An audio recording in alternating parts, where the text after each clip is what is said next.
Kanwil DJBC Aceh menyelenggarakan fokus group discussion dengan tema penghapusan fasilitas cukai di kawasan bebas dan pelabuhan bebas Sabang di Aula Lantai 3 Kanwil DJBC Aceh pada Selasa pagi 9 Juli 2019. Acara ini dihadiri oleh perwakilan-perwakilan dari Kantor Pusat DJBC, KPPBC TMPC Sabang, Kementerian Perekonomian, Pemerintah Provinsi Aceh, Pemerintah Kota Sabang, Disperindak Provinsi Aceh, Disperindak Kota Sabang, Kepolisian Resor Sabang, dan beberapa rekanan awak media. Acara yang diawali dengan sambutan oleh Safwadi selaku Kepala Kanwil DJBC Aceh berlangsung hangat dan kondusif.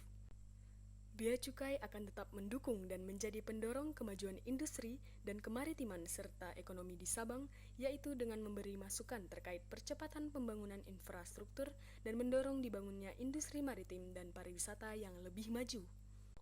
Dalam acara kali ini, selaku narasumber yakni Iketut Hadi Priyatna, Kepala Biro Hukum pada Persidangan dan Humas Kementerian Perekonomian, Wirmansyah Lukman, Kepala Seksi Tarif Cukai dan Harga Dasar 3 pada Direktorat Teknis dan Fasilitas Cukai, serta Isnu Irwanto, selaku Kepala Bidang Fasilitas Kepabeanan dan Cukai Kanwil DJBC Aceh, menguraikan beberapa paradigma tentang akibat dan pertimbangan mengenai penghapusan fasilitas cukai di kawasan bebas dan pelabuhan. Wali Kota Sabang menyerahkan sepenuhnya keputusan kepada pemerintah pusat, hanya saja dengan pertimbangan bahwa keputusan itu tidak diputuskan dalam waktu dekat. Kanwil Bea Cukai Aceh melaporkan.